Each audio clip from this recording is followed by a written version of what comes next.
أعلن الديوان الملكي السعودي أن ولي العهد السعودي الأمير سلطان بن عبد العزيز آل سعود قد توفي في نيويورك. وكان الأمير سلطان قد غادر المملكة في يونيو حزيران الماضي إلى الولايات المتحدة للعلاج بعد سلسلة عمليات جراحية كانت أجريت له. يذكر أن الأمير سلطان عين في الأول من أغسطس آب 2005 وليا للعهد ونائبا أول لرئيس مجلس الوزراء مع احتفاظه بمنصب وزير الدفاع. النشاط الخيري للأمير سلطان بن عبد العزيز بدا واضحا داخل أرجاء السعودية وخارجها، فقد كانت استجابة الأمير لاحتياجات المحرومين والفقراء وذوي الاحتياجات الخاصة سريعة وتدخلاته فعالة، ويحسب له عمله على وضع أسس مؤسسية للعمل الخيري والإنساني تضمن له الاستمرارية وتؤهله للتدخل السريع لمساعدة المحتاجين حيثما كانوا. فكان أن أنشأ مدينة سلطان للخدمات الإنسانية التي اتسع نشاطها لتهتم بالفئات الأقل حظا وبذوي الاحتياجات الخاصة. المؤسسة شريكة الآن مع الجمعيات الخيرية ومع المؤسسات المعاقين ودور الأيتام، لها تبرعات والتزامات سنوية معها، وهذا نعتبر أنها فروع يعني وإن كانت مش المؤسسة ترعاها 100% لكنها تتعامل معها. الحاجة الإفريقية على نحو خاص كانت حاضرة لدى الأمير سلطان مساهمة في سد الاحتياجات الإنسانية الملحة، فتم إنشاء لجنة الأمير سلطان الخاصة للإغاثة والتي عهد لها بتلبية احتياجات الملايين من الفقراء في كل من النيجر وتشاد وأثيوبيا وعدد من الدول الإفريقية الفقيرة.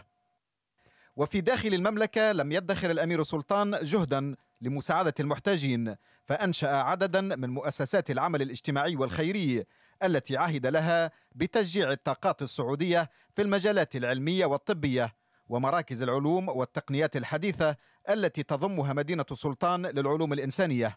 كما أنشأ الراحل مؤسسة سلطان بن عبد العزيز آل سعود الخيرية للإسكان الخيري التي عملت على تأمين السكن المناسب للمحتاجين في مناطق سعودية مختلفة.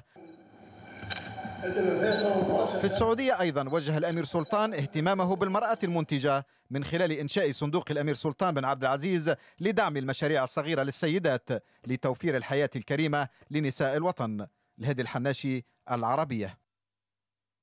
ينضم إلينا من الرياض الكاتب الصحفي والمحلل في جريدة الرياض هاني وفاء، أهلا بك إلى هذه النشرة. بداية يعني لك أن تصف لنا يعني كيف هو الحال بعد وصول وفاة أو خبر وفاة ولي العهد السعودي في السعودية.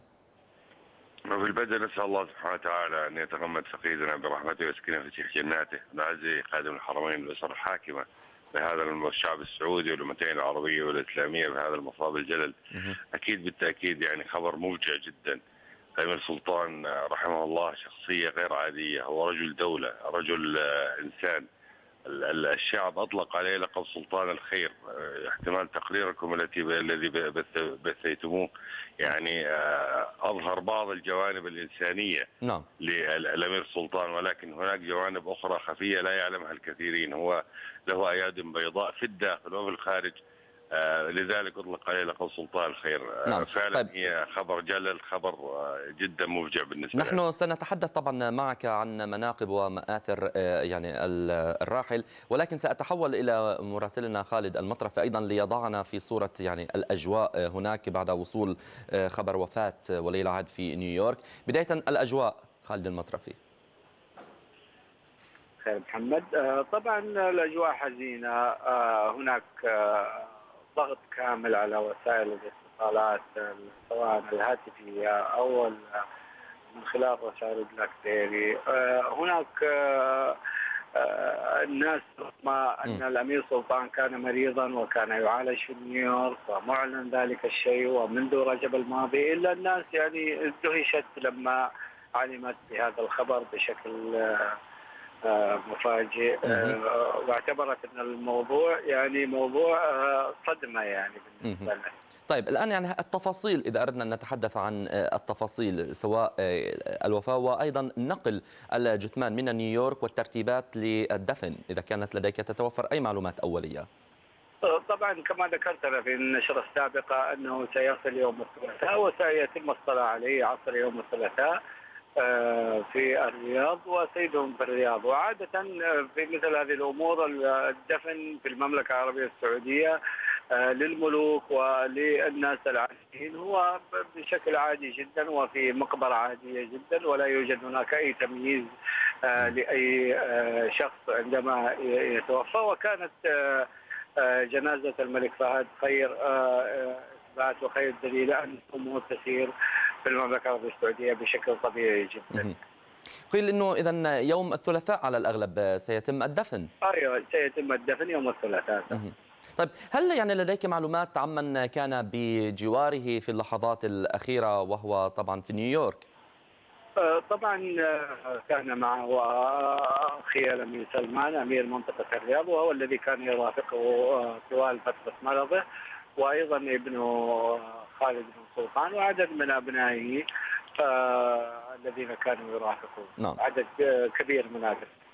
طيب يعني خالد، للفقيد الراحل يعني مناقب ومآثر ربما يذكرها الكثير إن لم يكن كل السعوديين. إذا أردنا أن نسلط الضوء على أبرز ما يعني أثراه في الحياة السعودية سواء السياسية الاجتماعية العلمية إلى ما دون ذلك.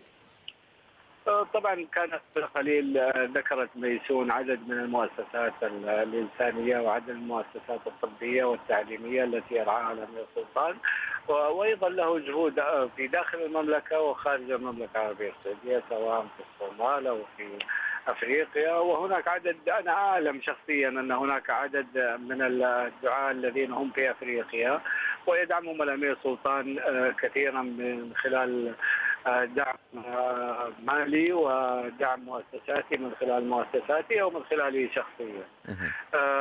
طبعا لا يمكن حصر هذه المسألة بعجالة، وأيضا أنا لا تحضرني الكثير من الأمور التي كان يقوم بها الأمير سلطان إنسانيا سواء في داخل المملكة أو في خارجها، لكن هي بكل هي كبيرة جدا. نعم، سنكون معك لاحقا في النشرات والتغطيات الأخرى. خالد المطرفي مراسل العربية، شكرا جزيلا لك.